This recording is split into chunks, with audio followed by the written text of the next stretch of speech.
Hello, Aries, and welcome back to my Body and Heart Tarot Therapy. First of all, happy birthday. We just entered Aries season. I hope you're well. We're all going through trying times. I'm sure this is not what you expected for your birthday, but I sure hope you make all the best out of it. Now, let's see what's going on for you this month of April. Quite a beginning of the new zodiac year, right? It feels in a way like it's a change for humanity at large. Knight of Wands, okay, nice. Seem to be quite excited about what's going on. Not necessarily now that you're excited that there's a virus around the world, more like you can see what great changes that could bring for humanity, how the way it affected us as a collective. You have the Ten of Swords and the Wheel of Fortune as your challenge, right? Let's see what's your focus. The Chariot is your focus. Your advice is the Ten of Cups. And your future energy is the Five of Swords. Okay, and bottom of the deck you have the Magician as the underlying energy. And I'm gonna use the same deck to clarify. Let's see, let's clarify all these cards here. Where are these cards here? Okay, so you have the High Priestess with the Knight of Wands as your current energy, the Eight of Cups with the Ten of Swords and the Wheel of Fortune as your challenge, the Three of Cups with the Chariot as your focus, the Five of Pentacles with the Ten of Cups as your advice, and the Three of Wands with the Five of Swords as the future energy. And again, bottom of the deck you have the Queen of Swords with the Magician as your... Okay, let me put this down a little bit. Hope you can see the cards now. So the Queen of Swords of the Magician as the underlying energy, the theme of this month of April for you. Happy birthday again. Queen of Swords and the Magician. Out straight I see this verticality. She has this sword pointing at the sky, and he has this wand, I suppose, pointing at the sky. And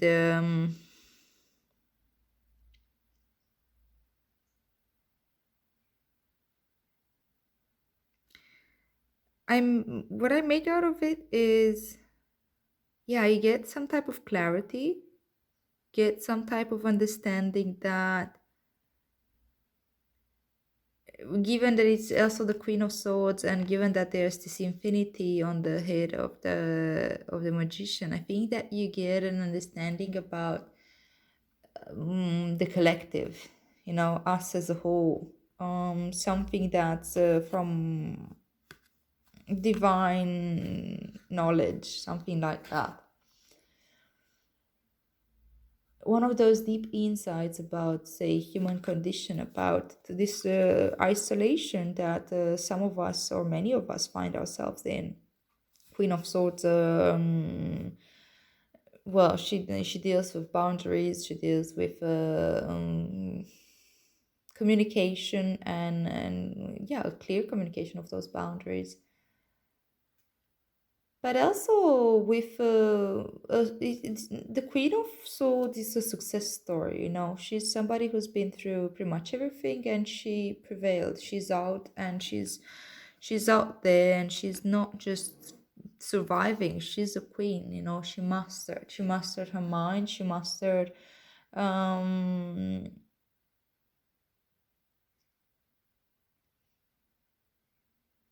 I wouldn't say like what she things. It's more like what she believes are of the thoughts, When we have less resistance and when we don't pursue the thoughts as if they're the truth, or we don't hang on to the thoughts, the mind automatically becomes more quiet. That's why there's this clarity coming in. And through this clarity, the knowledge that comes with the magician can settle in. This is something that we usually know from deep down within anyway, as outside so below, as above so below, as within so without. These are the words that are associated with magician, right?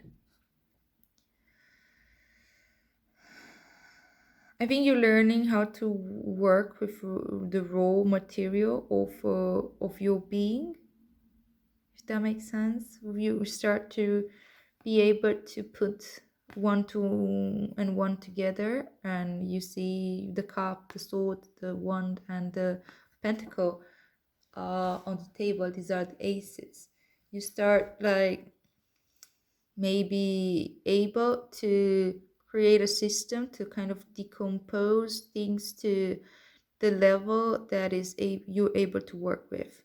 And the Queen of Swords has that type of ingenuity. She's really witty. She's very good at analyzing and creating this type of systems.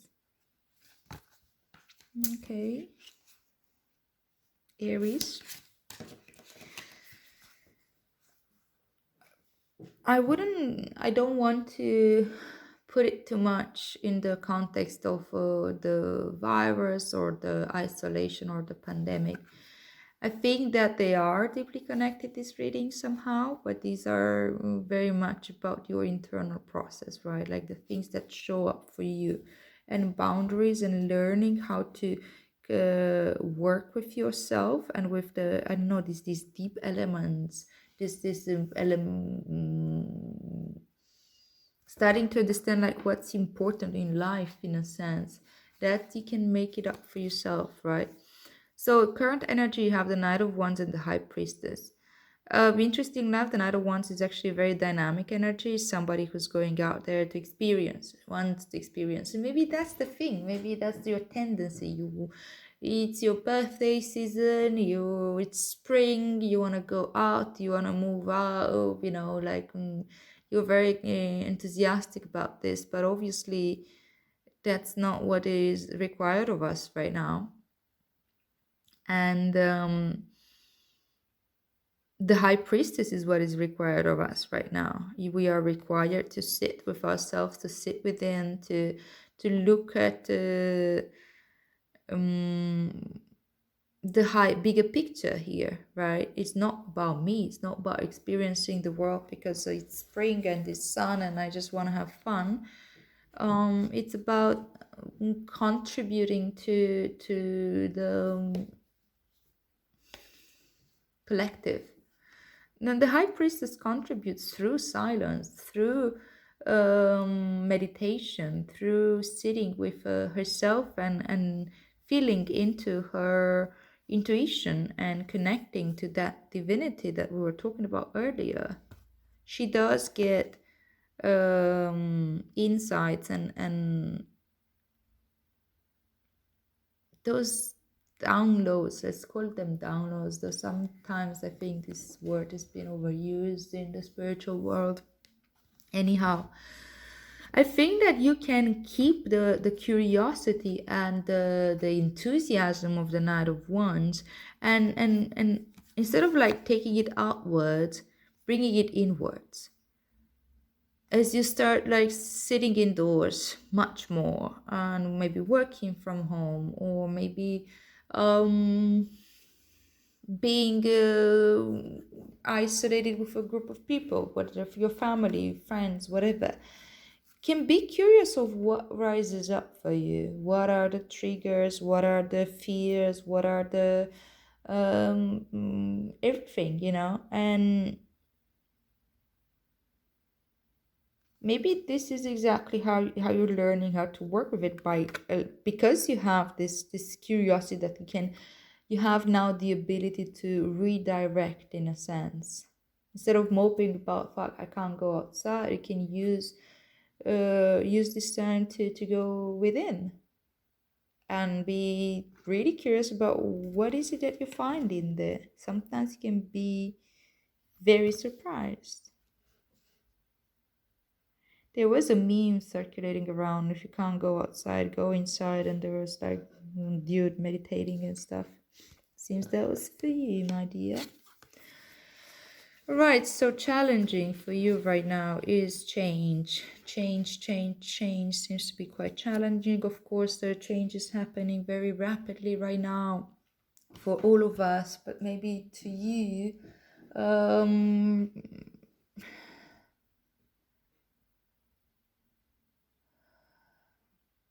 it's a reminder, a deep reminder of impermanence, of how impermanent our structures are, how illusory are.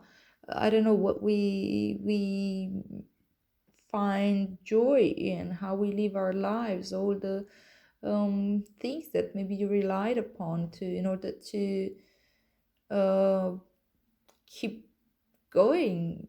I don't know, things that you used as entertainment, the things that you identified with that are no longer there. And the Ten of Swords talks about the things that we identify with at a mental level, you know, the programs, the personas, the who I am, or who I think I am, based on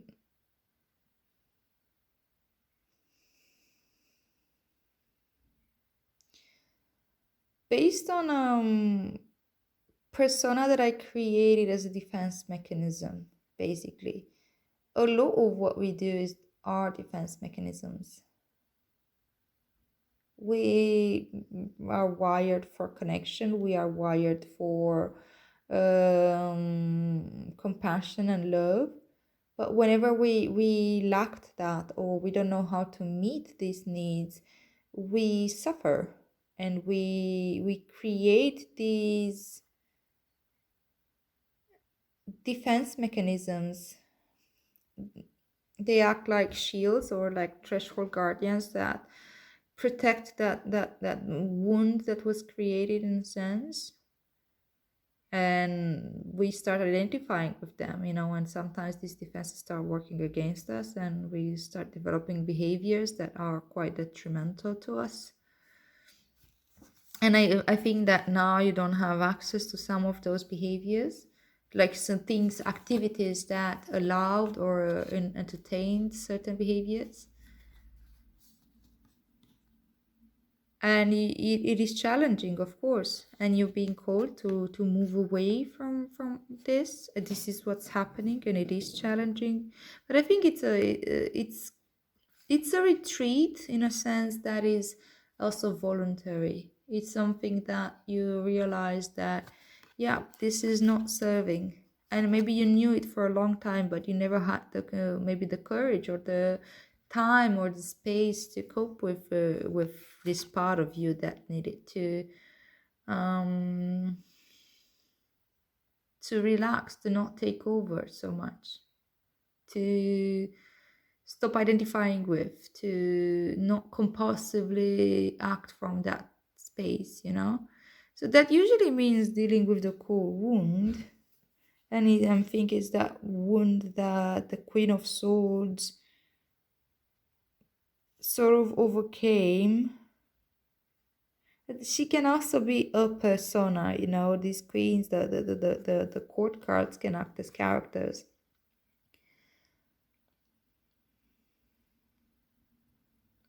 Okay, I'm gonna ask or clarify about this Ten of Swords. What is it about? What type of behavior is this that you're leaving behind and that is definitely changing now, or called upon to change? Huh.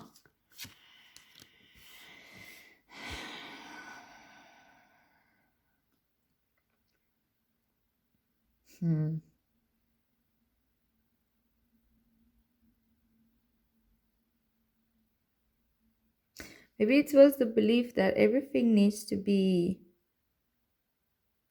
like this, you know, new, fresh, um, adventurous, passionate, enthusiastic, all that, maybe you were going out there too much looking for these things, and sometimes we can compulsively look for these things that we can't stay in a routine. And sometimes routine is exactly what we need.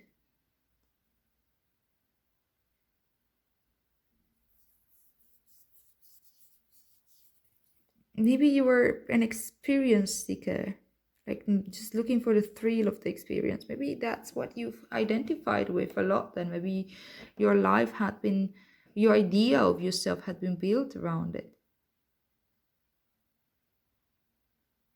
But with the High Priestess energy here in your current position, and with the Eight of Cups, that is that voluntary, like, okay, I'm stepping out of this role right now, and I'm allowing myself to be guided by my intuition and to look for what is missing. What is it that I was always looking for? What is that thrill that I was like, is it like just an addiction in a sense, or is there a deeper meaning to that? Something that I've been seeking that it's of a different nature, or maybe of a spiritual nature, which is the Ace of Wands. So instead of looking for pleasures in life and certain, I don't know, activities and experiences, maybe I can find that within. With the High Priestess, for sure, the answer is within. Okay, so with the Chariot and the Three of Cups as your focus, I think that you do have the resources and the determination to move forward with this change, with this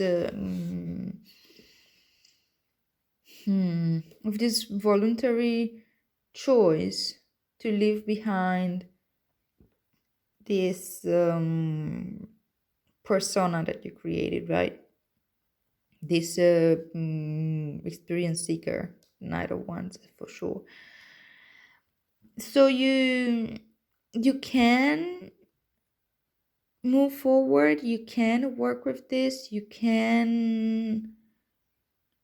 definitely have the determination to do so, and you have the understanding of it at a very deep level. With the two sphinxes there, the black and the white, and here you have again the High Priestess. So you start to understand a little bit deeper the duality of our world. I think this is what the Magician and the Queen of Swords are kind of like getting here for you. You maybe understand, yeah, duality. And that takes you the next step, where you understand non-duality. And it may seem as a contradiction for you unless you're familiar with non-dual teachings.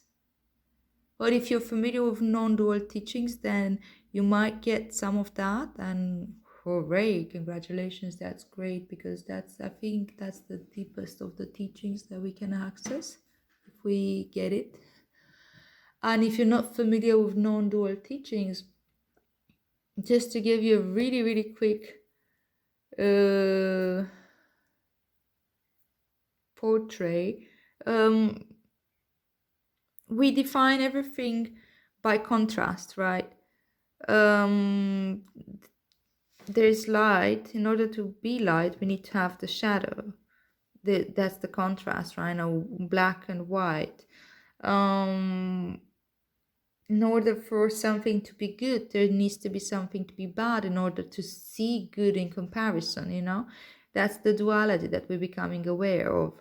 But as we realize that these two pairs of opposites can only exist in relation to each other, then we just start seeing it as a whole. And we realize that there is no one without the other. So, and a deeper layer to that whole understanding of non-duality is that I can understand that I have a personal experience, a relative reality, how you can call it. I have a way of perceiving reality, like you would put a lens with the color, I don't know, red, and I look at the world through that lenses that's red, and I can perceive everything from that perspective, because that's the flavor of my experience so far, especially with all these personas that I created and wounds that I've been suffering and things like this. And when we learn about non-duality, we understand that there's also an absolute reality out there, but that I have no possibility to experience directly, because I'm not equipped to experience it in that way. No one is. I can only experience my reality through my personal experience, through my senses, sort of. So again, that's the feeling of separation, of duality. But non-duality, it's when we realizing that we can actually put this lenses together and experience the whole. We see both through the perception of my limited relative reality, but not take it as an authority, as an absolute. But when I align my relative reality to the universal truths, it's when I have more clarity into my lenses, in a sense. I don't know if that makes any sense to you.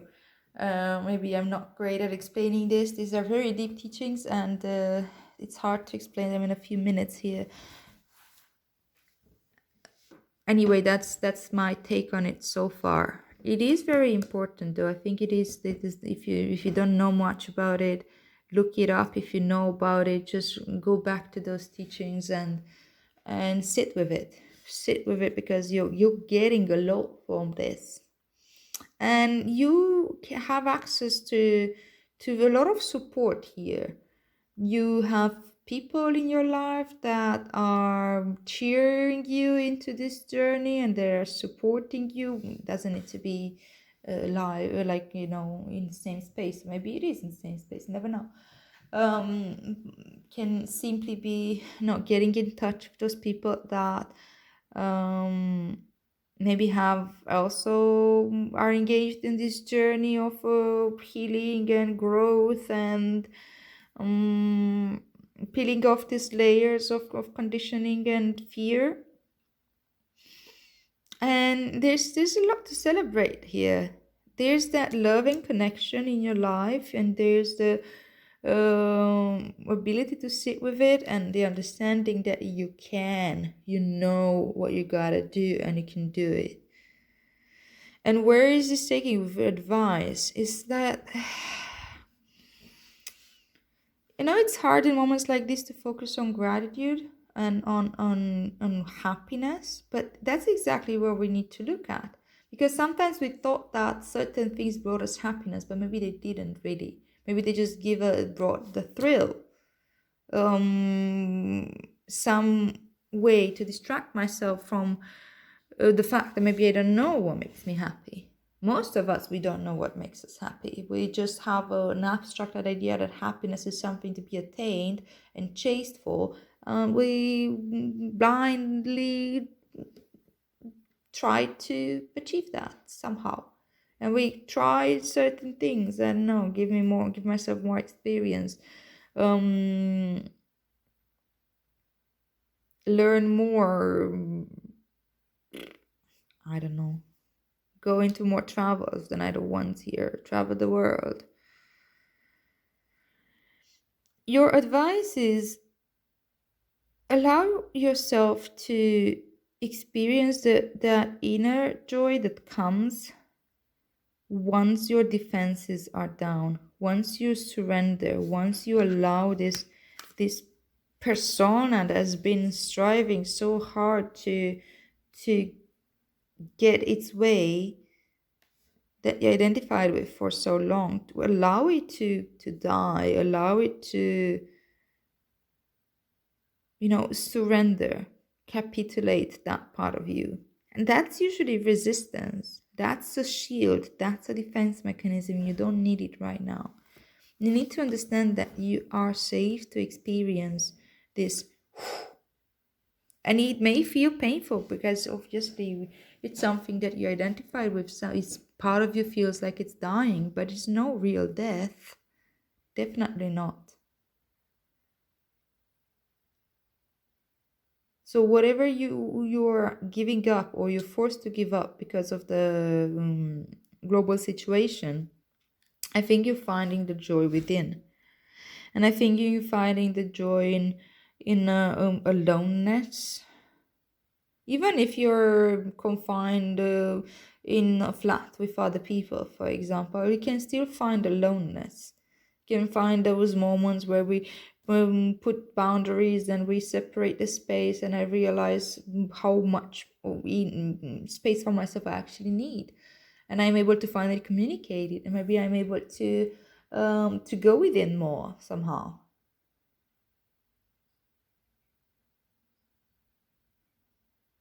And also I think the other joy that you may discover if you allow yourself to focus on this is the simplicity of life. How what is really again important in life, and how simple things can be just enough. And we sometimes tend to just complicate our lives with all this idea of what happiness should be. And also the fact that there is help available. See, the focus is that this help is available, these ladies, this friendship, the soul family. And with the Five of Pentacles is like, okay, those parts of me that are isolated and rejected and feel alone and poor and with in lack mentality, there is help available for me to look for that, to care for that, tend to those parts of myself that still think or believe in this isolation. There's help available, and there's a happiness that can grow with that understanding that we are interconnected. We're not an island.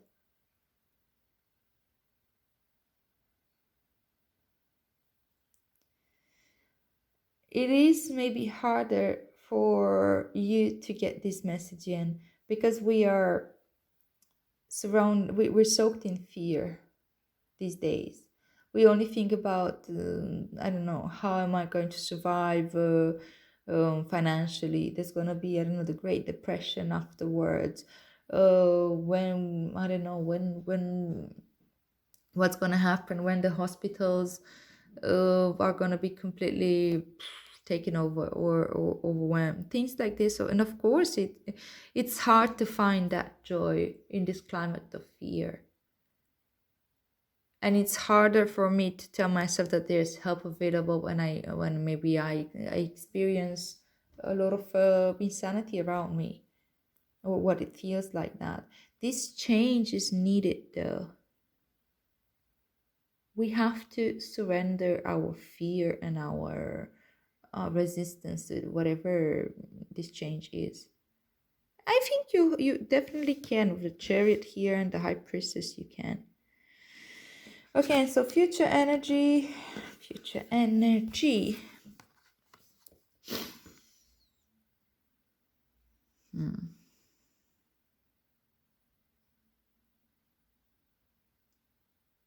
Conflicts may arise, of course, inner conflicts, outer conflicts. But I think that you have the overview right now. You see this person staying on the top of the mountain, looking on the horizon over the sea, and there's the ships. Again, there's this help available. The ships mean support and help.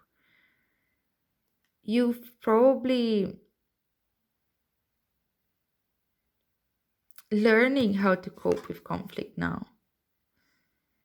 Aries, you can be very fiery, can be very aggressive at times. That aggression can be very healthy.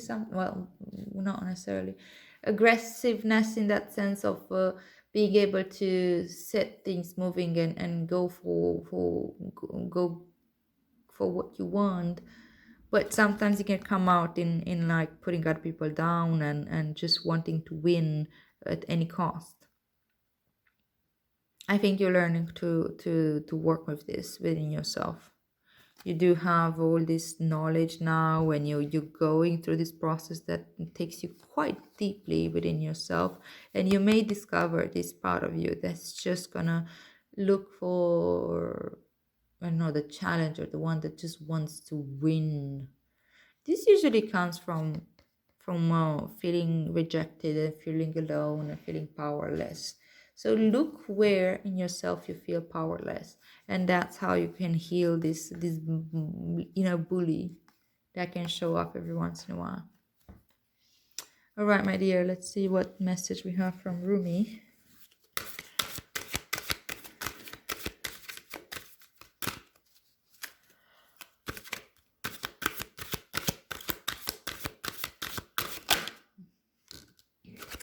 I surge on the uprising wave of love. Beautiful. Let's see, it's another 5. 3 5s here. Yeah, that's 5s are the agents of chaos and growth that is necessary but uncomfortable. And I think we as humanity are going through that. For sure. All right, so I surge on the uprising wave of love. The poem from Rumi says, "My life can be summed up in 3 accounts. I was raw, I was cooked, and I was burned." Okay. I don't think I ever got this poem. If you get it, please do explain it to me in a comment. So, greater forces of planetary movements affect us all. We experience day and night through the interplay of the Earth, Sun, and Moon. This is a profound and obvious effect.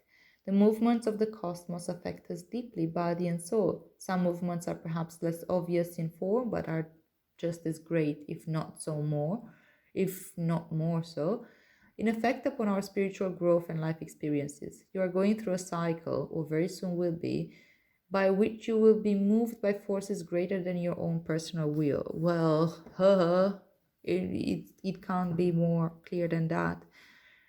Sorry, with the whole pandemic thing and how that changes our lives. This is a karmic period, a time during which movements of greater planetary bodies will have an impact upon the earth and humanity. This is the way of things, greater cycles affecting smaller ones. The smaller ones are not less important, but they do have to bow to the power of the great in oneness of the magnificent, unfolding divinity that is life itself.